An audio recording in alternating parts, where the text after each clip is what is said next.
더워지면서 이제 에어컨을 하는데요.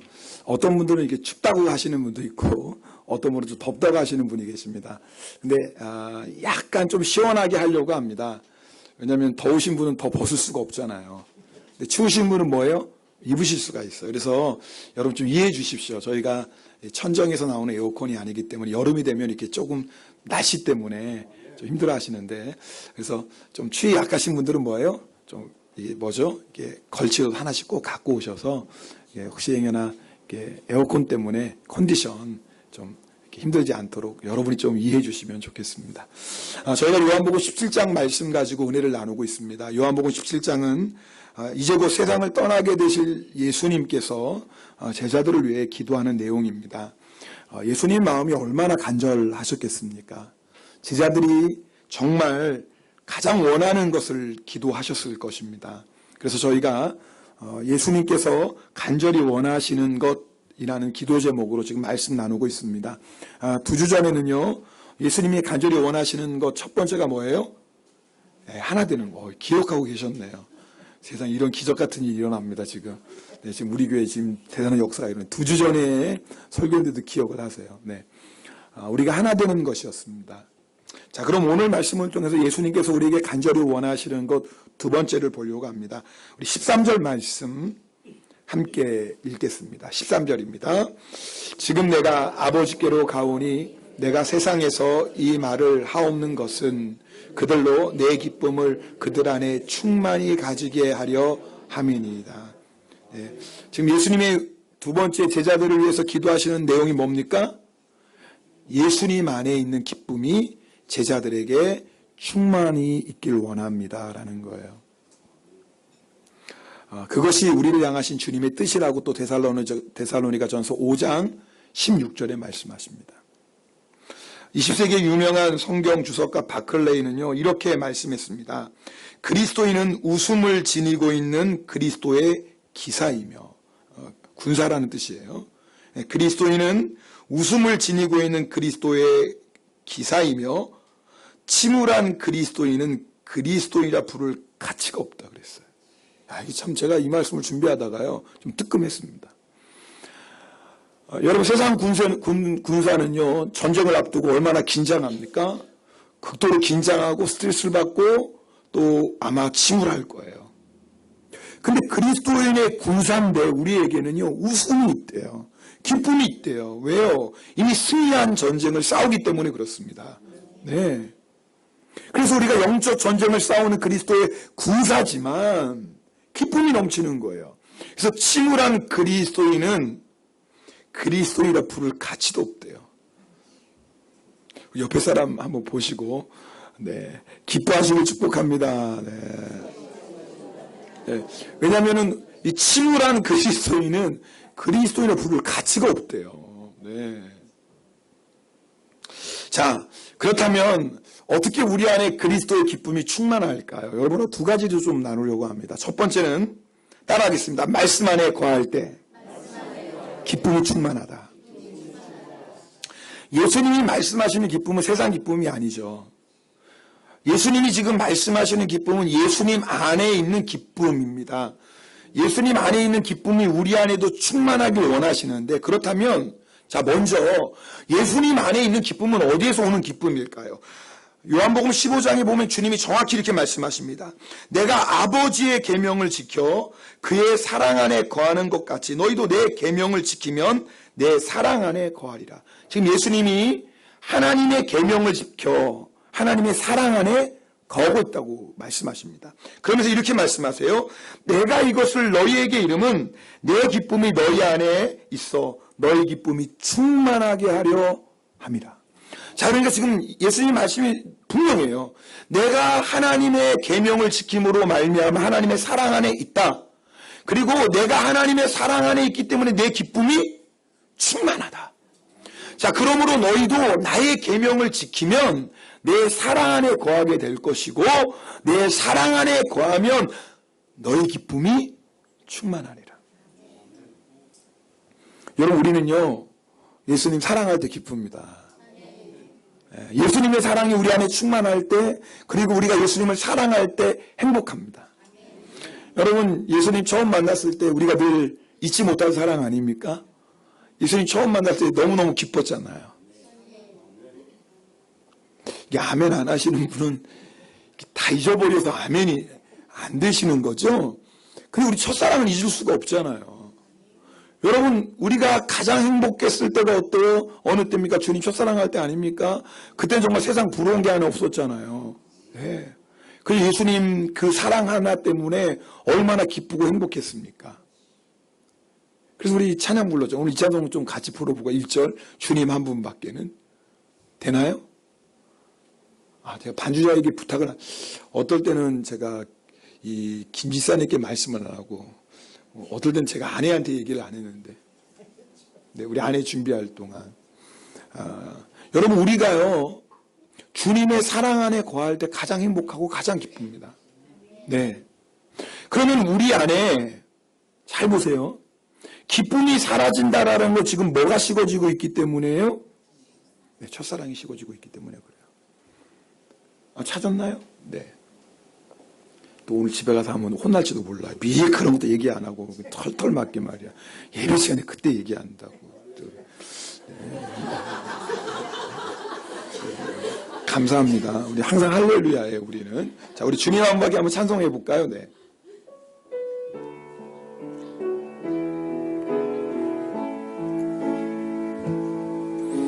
주님 한 분밖에는 사람 없어요.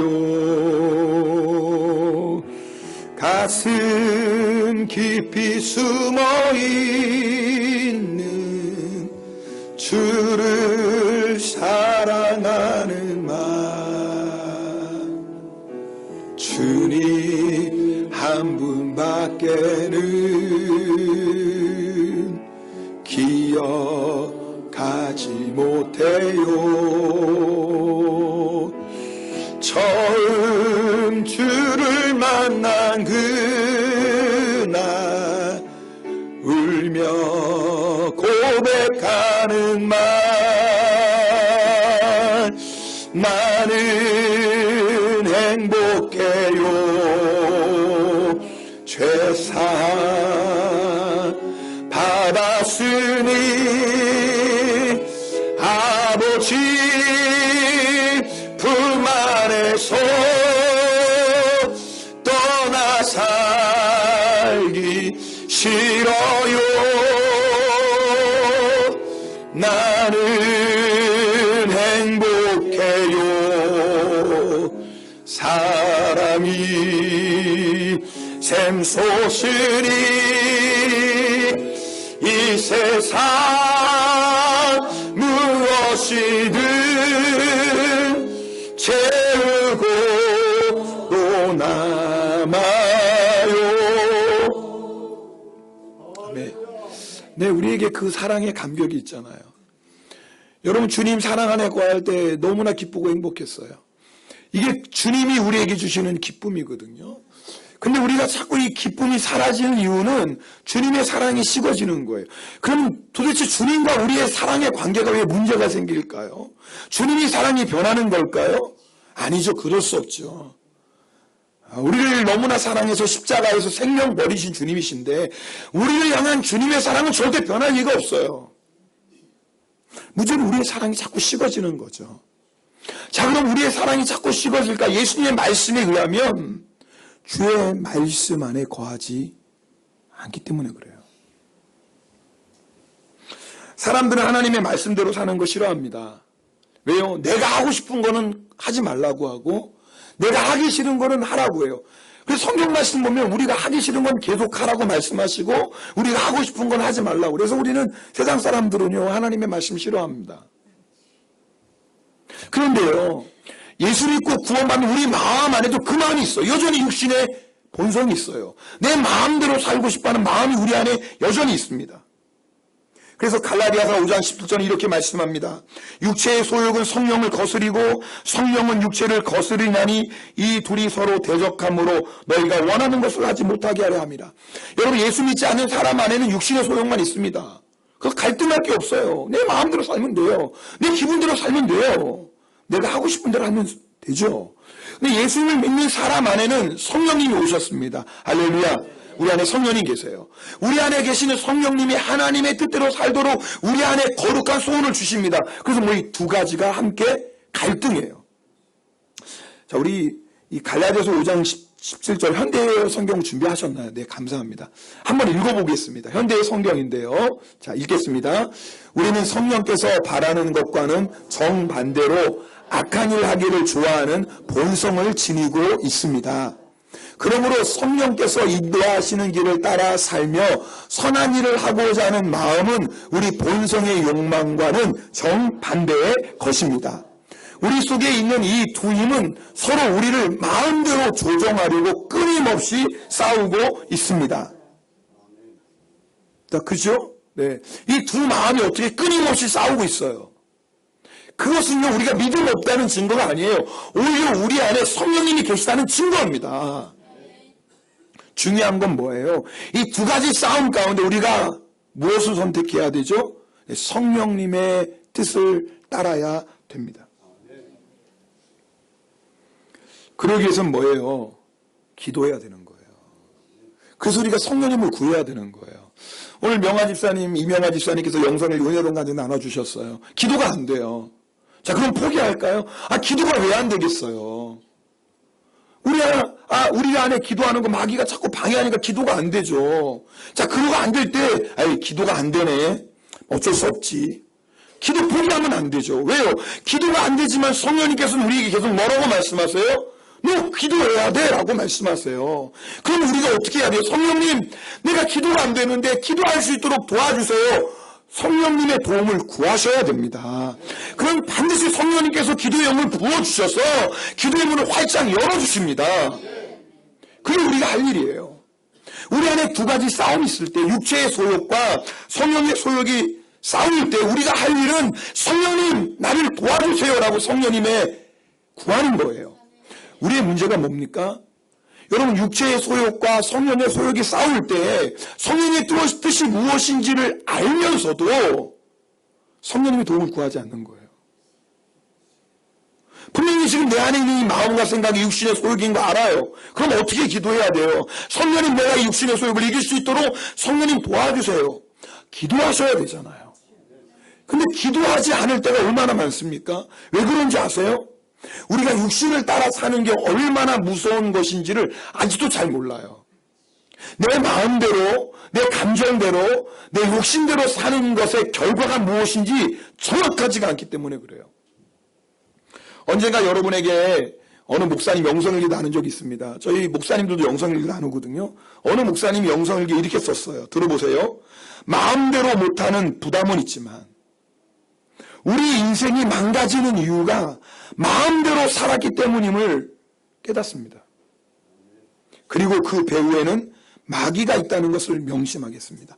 여러분, 목사지만요, 목사 안에도요, 제 안에도요, 내 마음대로 살고 싶어하는 마음이 있어요. 우리 안에 있는 육체의 본성이에요. 근데 여러분 아셔야 돼요. 그때마다 기억하셔야 돼요. 우리가 그 육체의 소욕을 따라 살면 마지막은 뭐예요? 망하는 거예요. 망한다. 이거 잊지 마셔야 돼요.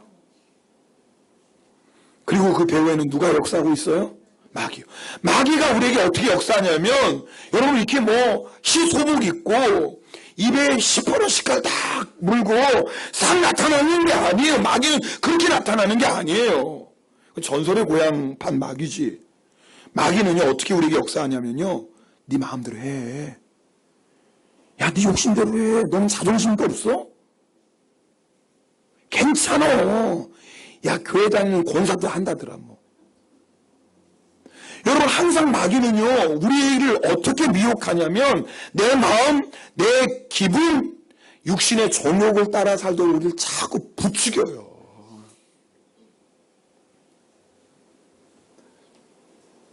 그 마지막이 뭔지 아세요? 갈라디아서 5장 20절은 분명히 말씀이에요. 우리 이 말씀은 우리 뒷부분인데 한번 읽겠습니다. 갈라디아서 5장 21절. 네, 같이 읽겠습니다. 시작. 하나님의 나라를 유업으로 받지 못할 것. 이것처럼 무서운 얘기가 어디 있어요? 여러분, 마귀가 우리에게 네 마음대로 해. 네 기분대로 살아. 네 하고 싶은 대로 다 해. 괜찮아. 괜찮아. 목적은 딱 하나예요. 우리를 어디로 인도하려는 거예요? 지옥으로요.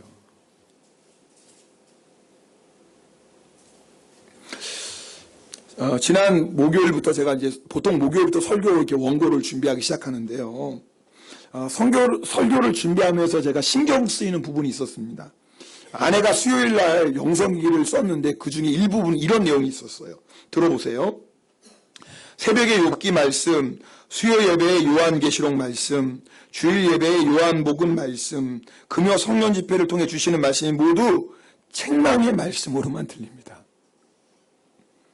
전에는 그런 가운데서도 위로의 말씀도 찾고 격려의 말씀도 찾을 수 있었는데 요즘은 온통 정신 차리라는 말씀만 가득하니 조금 힘이 들고 마음의 낙심도 들었지만 그 모든 것이 저를 살리기 위한 징계의 말씀임을 깨닫게 해주시니 감사드립니다. 근데 제가 이 아내의 나눔을 읽으면서 성도들도 이렇게 느끼겠구나. 도대체 새벽에 욥기 말씀, 수요일날 요한계시록 말씀, 주일날 요한복음 말씀, 금요 성령집회 말씀 온통 다 책망하는 말씀처럼 들리는 거예요. 제가 우리 성도들도 이런 마음 느낀다면 이거 안 되는데. 그러면서 제가 이런 댓글을 달았어요. 책망의 말씀만 전하는 것 같아서 미안합니다. 당신의 나눔을 읽으면서 혹시 다른 성도님들도 같은 마음일 수 있겠다는 생각을 하게 됩니다. 그렇지 않겠어요? 제 아내만 그런 마음 들겠습니까? 아마 성도님들도 그런 마음 드시겠죠. 여러분, 저는 설교할 때 제 의도가 들어가지 않도록 굉장히 조심합니다. 무의식 중에 들어갈 수도 있겠지만, 물론 그래서는 안 되지만 정말 의식적으로 제가 어떤 의도를 가지고 설교하지 않으려고 굉장히 조심합니다. 여러분, 우리가 성경 본문을 따라 설교하는 이유도 그런 겁니다. 물론 제가 하나님 주시는 어떤 본문을 가지고 전할 수도 있겠지만 그러다 보면 행여나 어떤 나의 의도가 들어갈까 봐. 물론 절기는 그 절기에 맞게 설교를 하기도 합니다. 또 필요할 때는 여러분 본문 말씀을 정해서 설교하기도 하지만 하여튼 제 의도가 들어가지 않도록 굉장히 조심해요. 가끔 설교 후에 우리 성도님 중에 아내를 찾아가서 그렇게 말하는 분이 있다고 해요. 사모님, 혹시 목사님한테 내 얘기했어요? 왜냐하면 목사님 꼭 자기 이 얘기 다 들은 것처럼 설교하더라 그 말이에요. 안심하세요. 그런 거 없어요. 성령님이 말씀해 주시는 거지. 그러니까 늘 설교할 때 조심스러웠다 그 말이에요, 제가. 자, 제가 다시 아내의 영성일기로 돌아가서요. 요즘 주시는 말씀이 모두 책망의 말씀으로 들린다는 그 나눔을 읽고 제 마음이 무거운 거예요. 어떤 고난 속에서도 믿음을 지키십시오. 선한 싸움을 싸우십시오. 끝까지 기도하십시오. 성령님께 절대적으로 순종하십시오. 들을 때는 정말 딱딱하고 부담이 되는 책망의 말씀이죠. 그러나 그 안에 직접적으로 위로하고 어떤 권면하고 어떤 그런 마음은 없을지라도 사실 그 말씀 배후에 하나님의 마음을 알면은 이것이 책망의 말씀이 아닌 거예요. 하나님께서 우리에게 어떤 고난 속에서도 믿음을 지키라고 말씀만 하시는 게 아니에요. 하나님은 그 고난의 현장에서 우리를 감싸주시고 보호하시는 사랑의 하나님이십니다. 우리가 그것을 깨달을 수 있어야 돼요. 선한 싸움 싸우라고 말씀하시는 하나님은 그래 한번 열심히 싸워봐 이렇게 매섭게 말씀하시는 것 같지만 사실은 우리와 함께 싸우시고 우리를 능히 이기게 하시는 하나님인 줄 믿습니다. 우리가 그거를 읽을 줄 알아야 돼요. 끝까지 기도하라는 말씀이 너 기도 안 하면 혼나? 이런 말씀이 아니라 하나님 우리에게 가장 좋은 것을 주시기 원하는 그 간절한 아버지의 마음. 내가 구하면 너한테 줄 거야. 내가 너를 위해서 좋은 거 다 준비했어. 구해. 기도해봐. 그럼 내가 줄게. 이런 하나님 아버지의 간절한 마음 여러분 느껴지십니까? 여러분 성령님께 절대적으로 순종하라고 왜 말씀하세요 우리에게? 이유가 있죠. 우리에게 자유를 빼앗아 가려는 게 아니라요. 우리에게 진정한 자유와 기쁨을 주시기 위한 하나님 아버지의 마음이에요.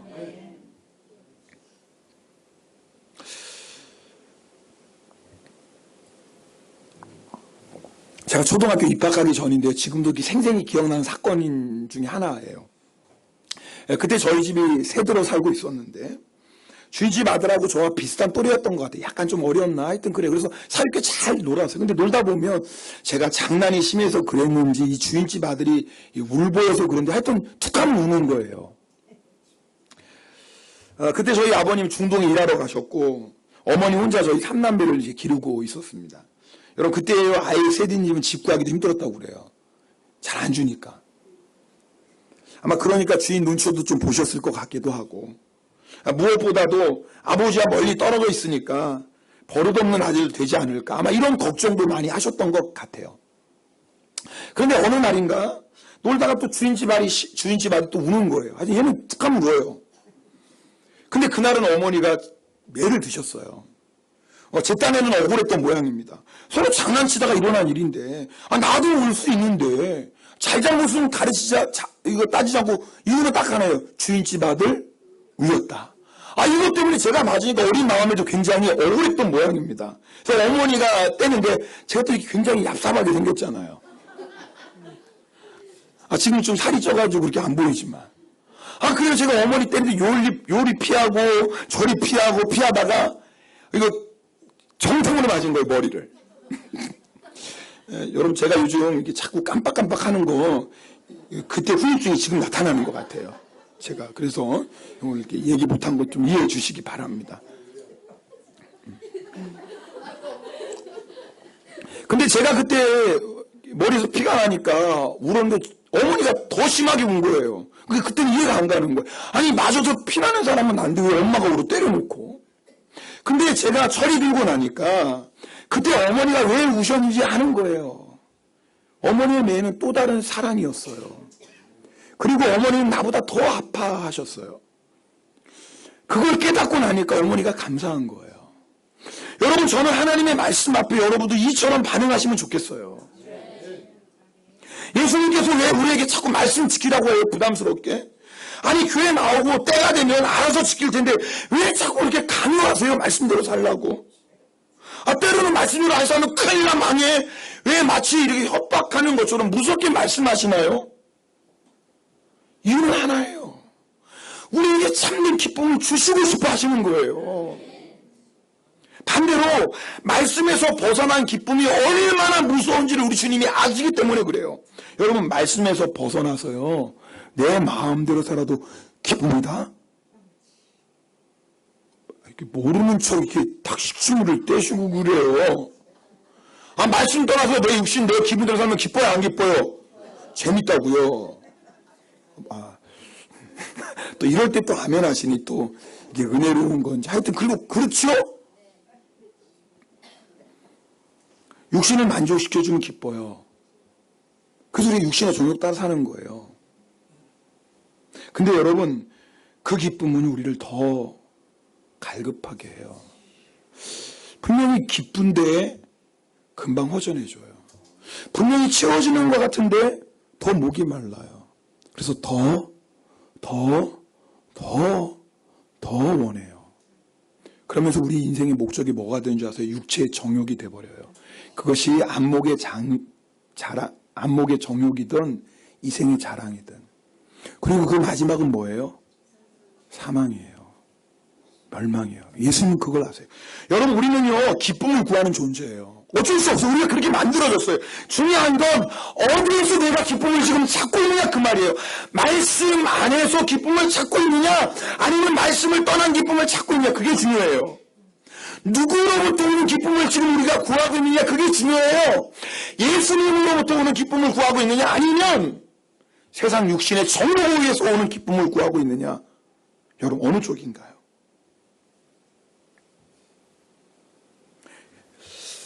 그런데요, 제가 수요일날 설교 준비할 때 부담이라고 그랬잖아요. 아내가 요즘 들리는 모든 말씀이 다 책망처럼 들린다고 그래서 우리 성도님들도 그렇게 생각하지 않을까. 그런데 제가 이제 금요일날 설교 준비할 때는 그 마음의 부담이 사라졌어요.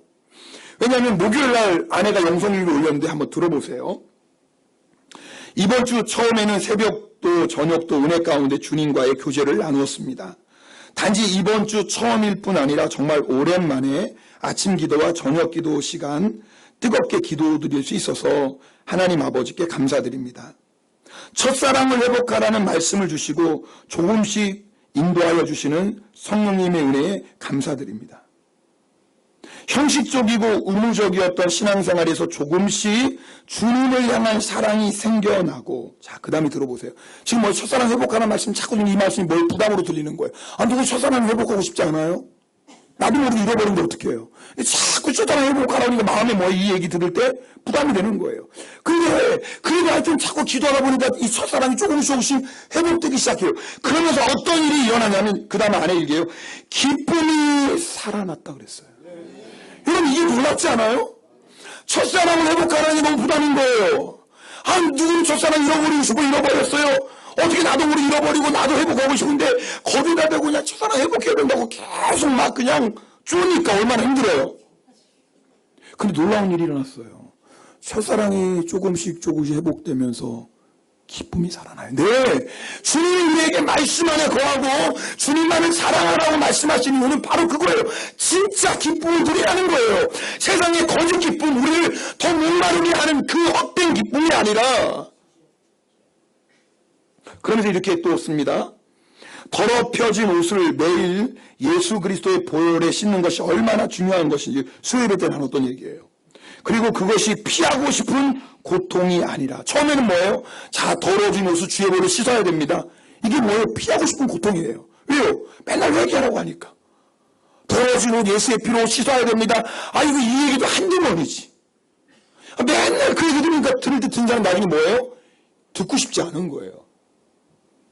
여러분은 안 그래요? 아, 그렇다는 거 벌써 얼굴이 다 말씀해 주세요. 말씀은 얼굴이 다 이게 침울하시고, 네. 그러니까 자꾸 얘기하는 말씀이 너무너무 이게 피하고 싶은 고통이라는 거예요. 근데 여러분, 그 고통 피하면 돼요, 안 돼요? 안 돼요. 피하고 싶어요. 여러분, 매일매일 회개하라는, 아이, 좋은 말도 한두 번인데 맨날 회개하라는 말 듣고 피하고 싶죠. 고통이에요. 근데 그 다음에 보세요.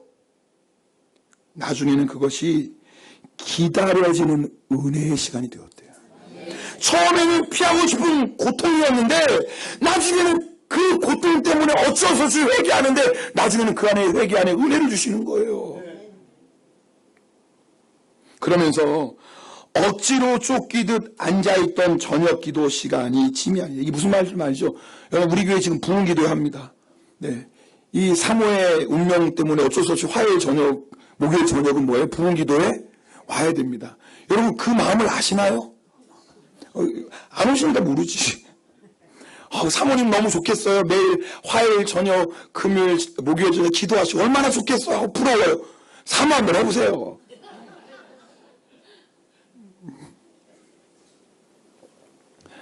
그게 물론 기도하고 싶을 때가 있죠. 근데 기도하기 싫을 때도 있는데 앉아있어야 되잖아요. 어떻게 해요? 이 죽을 맛이겠죠. 근데 그 다음 말씀을 들어보세요. 억지로 쫓기듯 앉아있던 저녁 기도 시간이 처음엔 짐이에요. 그런데 나를 살리는 은혜의 통로였음을 절실히 깨닫게 되었대요. 여러분, 우리 제자훈련들 왜 제자훈련 받아요? 지금 제자훈련 받으면서 여러분 아마 스트레스 무지하게 받을 거예요. 제자훈련 때문에. 기도 말 그대로 뭐예요? 억지로 쫓기듯이 기도해. 성경도 어떻게 읽어요? 억지로 읽어. 뭐 지금 제자훈련 주변에서 제자훈련 받으면 은혜 받는다고 막 얘기해서 시작을 했는데 은혜는 무슨 은혜? 이거 완전히 이러지도 못. 또 아니 못하면 또 뭐 좀 해야 돼요?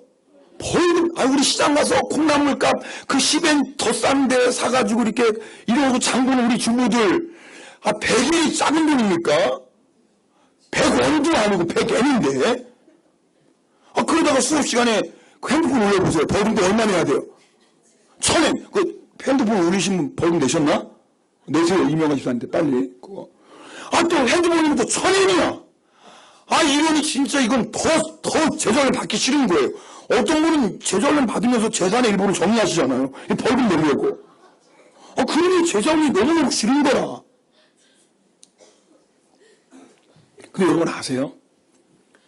억지로 쫓기듯 앉아있는 그 시간이 우리를 살리는 은혜의 통로예요. 처음엔 고통처럼 느껴지죠. 처음엔 무거운 짐처럼 의무처럼 느껴져요. 억지로 앉아있으면 완전 형식이에요. 때론 내 자신이 가식처럼 외식처럼 느껴져요. 근데 아니에요. 속지 마세요.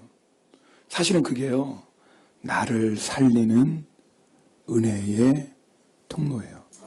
왜 예수님께서 우리에게 말씀을 주실까? 왜 말씀 안에 거하라고 하실까? 자꾸 부담스럽게. 말씀대로 살지 못하면 왜 자꾸 회개하라고 하실까? 부담스럽게. 아니요. 우리에게 진정한 기쁨을 주시기 위함입니다. 두 번째, 우리가 기쁨으로 충만하려면 따라합시다. 소속이 분명히 해야 된다. 여러분 14절 말씀 오늘 함께 읽겠습니다. 14절 말씀 본문 14절입니다. 읽습니다. 내가 아버지의 말씀을 그들에게 주었사오니. 보세요. 예수님께서 제자들에게 내 기쁨이 충만하게 되길 원한다. 그러면서 돈 주신 게 아니에요. 제자들아 너희가 기쁨이 충만하길 원한다 그러면서 명예 주신 게 아니에요. 제자들아 너희가 기쁨이 충만하길 원한다 그러면서 세상 성공 주신 게 아니에요. 우리 그런 거 주면 좀 좋겠잖아요. 돈 주면서 세상 성공, 명예 주면서 기뻐해라. 그럼 너무 기쁠 것 같은데 주님이 너희가 기뻐해라 그러면서 돈 주신 것도 아니고 세상 명예, 성공 주신 것도 아니고 뭘 주셨어요? 말씀 주셨어요. 그러니까 성공이 진짜 기쁨이 어딘지 아셔야 돼요. 말씀에 기쁨이 있는 거예요. 자, 그러면서 자, 그 다음 이어보겠습니다. 세상이 그들을 미워하였사오니 그 다음 부분입니다. 읽겠습니다. 시작. 이는 내가 세상에 속하지 아니함 같이 그들도 세상에 속하지 아니함으로 인함이니라. 자, 제자들은 지금 말씀을 받고 말씀을 지켜서 살아가요. 근데 세상이 미워요. 왜요? 제자들은 세상에 속한 자가 아니에요. 그럼 제자들은 어디에 속한 사람이에요? 네? 아니, 제자들이 세상에 속한 사람이 아니면 어디에 속한 사람이죠? 네? 다 맞아요. 네, 예수님께 속한 사람이고 하나님께 속한 사람이에요. 그리고 또 뭐에 속한 사람이겠어? 세상과 정반대되는 개념, 천국에 속한 사람이에요. 여러분 성경에 보면은요, 천국을 발견한 자의 가장 첫 번째 모습이 뭐였냐면 기쁨이었어요. 사도 바울이요, 빌립보 감옥에, 로마 감옥에 갇힙니다. 로마 감옥에 갇혀서 빌립보의 교회에 편지를 보내요. 근데 사도 바울이 로마 감옥에 갇혀서 빌립보 교회에 편지를 쓰면서 뭐라고 말씀하시냐면 주 안에서 항상 기뻐하라. 내가 다시 말하노니 기뻐하라. 지금 바울은 어디에 있다고요? 감옥에. 근데 바울 안에 막 기쁨이 넘치는 거예요. 너무너무 기쁘니까 빌립보 교회 성도들한테 주 안에서 기뻐하라. 내가 다시 말하노니 기뻐하라. 너무너무 기쁜 거예요. 아니 기쁜 일이 어디 있어요. 바울이 믿음의 사람이었기 때문에 감옥에 갇힌 것 때문에 불평하고 원망하진 않았겠죠. 그러나 기뻐할 일은 또 뭐겠어요? 감옥에 있는데. 바울은 도대체 어떻게 감옥 안에서 너무너무 기뻐가지고 감옥 밖에 있는 빌립보 교인들에게 너희들 이렇게 기뻐해야 된다라고 말씀할 수 있죠? 물론 기쁨의 근원 되시는 예수님이 함께 하셨으니까 그러니까 기뻐할 수 있죠. 근데 또 한 가지 이유가 있어요. 빌립보서 3장 20절 말씀 우리 함께 읽겠습니다. 빌립보서 3장 20절 시작. 그러나 우리의 시민권은 하늘에 있는지라 거기로부터 구원하는 자 곧 주 예수 그리스도를 기다리는. 바울이 로마 감옥에 갇히면서도 그렇게 기뻐할 수 있었던 것은 그 시민권이 어디에 있어요? 하늘. 만약에요 바울이 이 세상이 전부였다면 감옥 안에서 어떻게 기뻐하겠어요? 절망이죠. 바울은 로마 시민권자였어요. 여러분 그 당시 로마 시민권은 대단한 특권이고 권세였어요. 로마 군대의 천부장, 1000명의 군사를 거느린 그 천부장조차도 많은 돈을 들여서 로마 시민권을 살 정도였어요. 아니 천부장이면 뭐가 하시겠어요? 그러면 누가 로마 시민권이 없으면 안 되는 거예요. 그러니까 천부장이라는 이 권세를 가지고 있는 사람조차 많은 돈을 들여서 로마 시민권을 살 정도로 대단한 거예요. 근데 여러분 바울은 아시죠? 태어나면서부터 시민이에요. 대단한 거예요. 태어나면서도 시민이니까. 천부장이 부러워했어요 바울을. 그런데 바울은 그 대단한 로마 시민권이 아무것도 아니에요. 왜요? 천국 시민이니까. 만약에 바울이 로마 시민권이 전부였다면 바울은 로마 감옥에서 절망하는 거예요. 왜요? 자기가 전부로 생각했던 로마 시민, 근데 로마 감옥에 갇혔으니 얼마나 절망해요. 근데 바울은 로마의 시민이지만 그러나 로마에 속한 자가 아니에요. 바울의 진짜 시민권은 뭐예요? 하늘이에요. 할렐루야. 그러니까 로마의 감옥에 갇혀도 상관없는 거예요. 왜요? 나의 본향은 어디예요? 천국인데. 내 시민권은 어디예요? 천국인데. 여러분 이 기쁨이 있나요? 오늘 이 말씀 좀 잘 듣고 확인해 보셔야 돼요. 자, 제가 예수님을 믿고 천국을 발견한 사람의 첫 번째 모습이 기쁨이라고 했어요. 마태복음 13장 44절 말씀 우리 함께 읽겠습니다. 같이 읽어볼까요? 천국은 마치 밭에 감추인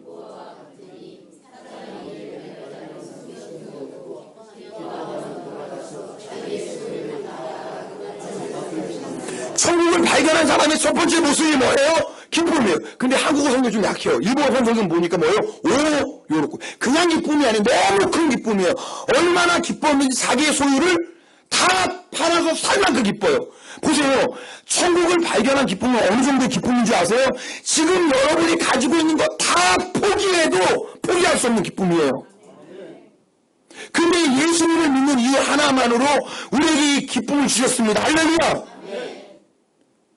근데 얼굴이 우중충해요. 그것이 이상해요, 지금.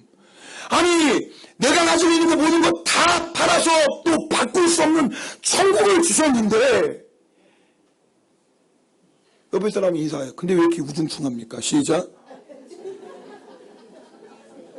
아니, 천국을 하는데 자고 있어요. 자다가도 깰 텐데, 자다가도 천국 얘기하면 눈이 펄떡 뜨고 천국, 천국. 이게 정상 아닙니까? 아니, 제 얘기가 아니에요. 마태복음 13장 44절에 보면 얼마나 천국을 발견한 기쁨이 컸는지 내 거 있는 거 다 팔아서 살 정도의 기쁨이에요. 여러분 천국 발견하셨습니까? 아니, 아멘 안 하는 사람 지금 뭐, 그 다음에 질문할 게 지금 뭐 예상이 되니까 아멘을 못 하는 거예요. 그 다음에 또 제가 질문하거든요. 그럼 기쁨이 충만합니까? 이게 기쁨인지 그 다음 거 대충 이런 내용이 나올 거 아니까 처음부터 아예 아멘을 안 해. 처음에 아멘 했다가 두 번째 아멘 안 하면 좀 거시기 하잖아요. 그러니까 우리가 여러분 정말 천국을 발견했다면 아멘이라면 그 다음에도 천국의 기쁨이 충만하니 그러면 아멘 하셔야죠. 천국의 기쁨은 어떤 기쁨이라고요? 우리가 가지고 있는 거 다 팔아도 바꿀 수 없는 기쁨이에요. 이런 기쁨이 어디 있어요? 속된 말로 쫄딱 망해도요 천국을 발견한 사람은 기쁜 거예요. 어차피 내가 가지고 다 팔아서 뭘 사요? 천국을 사는데. 여러분이 정말 천국을 발견했다면 천국을 위해 살아갈 거예요. 그리고 그 삶 안에는요 기쁨이 늘 충만해요. 그런데 우리가 분명히 천국을 발견하고 천국을 믿는다고 말하면서도 우리 안에 그 천국의 기쁨이 없는 이유는 천국을 잊어버리고 살고 있어요. 제가 물어볼게요. 자, 우리 진지하게 지난 한 주간 동안 여러분 천국을 몇 번이나 생각해 보셨어요? 제가 8시 예배 이 예배 드렸더니 어떤 분은 매일요 이렇게 말씀하신 분도 계세요. 어떤 분은 2번요. 2번 양호해. 어떤 분은 한 번도 생각 안 해봤어요. 그러니 우리 안에 기쁨이 없죠. 우리는 소속이 분명해야 돼요. 나는 이 땅에 살지만 여러분 로마 감옥 안에 갇혀있는 바울이라 할지라도 천국을 바라보고 천국의 시민이라는 자기의 소속이 분명할 때 기뻐했다고요. 로마의 감옥이 그 기쁨을 빼앗을 수가 없었어요. 하물며 지금 여러분이 사는 상황이 심지어는 감옥과 같다 할지라도 여러분이 천국을 발견한 그 소망이 있다고 어찌 기쁘지 않겠어요. 그럼에도 불구하고 우리 안에 기쁨이 없다는 거 지금 우리가 천국을 자꾸 잊어버려요. 목사님들과 함께 점심 식사를 하는 중이었어요. 그런데 어떤 목사님 핸드폰에서 알람이 울리는 거예요. 좀 이상하잖아요. 새벽 시간도 아닌데. 그래서 시간도 이상해요. 뭐 몇 시 정각이 아니라 1시 44분에 울린 거예요. 이상하잖아요. 1시도 아니고 2시도 아니고 1시 44분. 1시 44분 우리 24시간도 바꾸면 몇 시예요? 13시 44분 아니에요. 그래서 제가 물어봤어요. 목사님, 왜 이때 알람을 울렸더니 자기는 항상 13시 44분에 알람을 맞춰놓는데요. 그 이유가 뭘까요? 자, 이게 좀 머리 좋으신 분서 다 알았어요. 네? 천국 생각하는 맞는데, 왜 그러겠어요? 근데, 왜 그 천국 생각이 왜 13시 44분 할까요? 네. 마태복음 13장 44절 말씀 기억하려고. 저는요, 그 목사님 얘기를, 목사도 천국 입고 사는구나. 마태복음 13장 44절, 천국은 마치 보화를 발견한 사람과 같으니, 발견한 후에 뭐예요? 숨겨두고 돌아와 기뻐하며 자기의 소유를 다 팔아 그 밭에 사느니라. 근데요, 목사도요, 자꾸 이 세상에 살다 보니까 눈에 보이는 세상 보고 귀에 들리는 세상 소리 듣다 보니까 뭐예요? 소속을 자꾸 잊어버려요. 내가 지금 천국 백성이라는 걸 자꾸 잊어버려요. 잃어버리니까 뭐예요? 세상을 위해 살아요. 세상을 위해 사는 사람은 어떤 기쁨을 구할까요? 세상의 기쁨을 구할 수밖에 없어요. 여러분 아세요? 여러분이 무엇을 위해 사느냐 거기서 기쁨을 찾아요. 자식을 위해 사는 사람은 뭐에서 기쁨을 구해요? 자식의 기쁨을 구해요. 돈 위해 사는 사람은 뭐에서 기쁨을 구할까요? 돈에서 기쁨을 찾죠. 세상 성공 위해 사는 사람은 어디서 기쁨을 찾을까요? 당연히 세상 성공이죠. 여러분 우리가 이 세상을 위해 살면은요, 아무리 내가 천국 믿습니다 아멘 아멘 해도요, 어디서 기쁨을 찾냐면 세상 기쁨을 찾아요. 제가 앞에서 말씀드렸죠.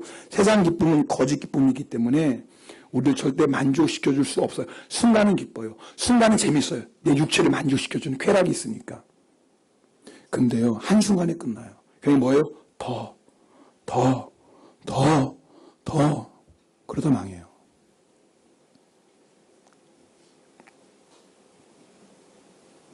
저는 여러분에게 정말 알람, 우리가 오후 1시 4시라면 다 맞춰놓고서라도 좀 천국을 하루에 한 번에도 기억했으면 좋겠어요. 진짜 이 설교 듣고 나는 너무 건망증이 지금, 저도 그랬잖아. 어렸을 때 이 맞은 지금 후증이 지금 나타나고 있다고. 그럼 우리가 그걸 잊어버려도 돼. 근데 천국을 잃어버리면 안 된다니까요. 내 소속은 여러분 분명히 해야 돼. 이걸 잃어버리시면 안 돼. 이거 잃어버리면 어쩔 수 없어요. 세상을 위해 살고 세상의 기쁨을 구해요. 그러니까 알람이라도 맞추셔야 돼요.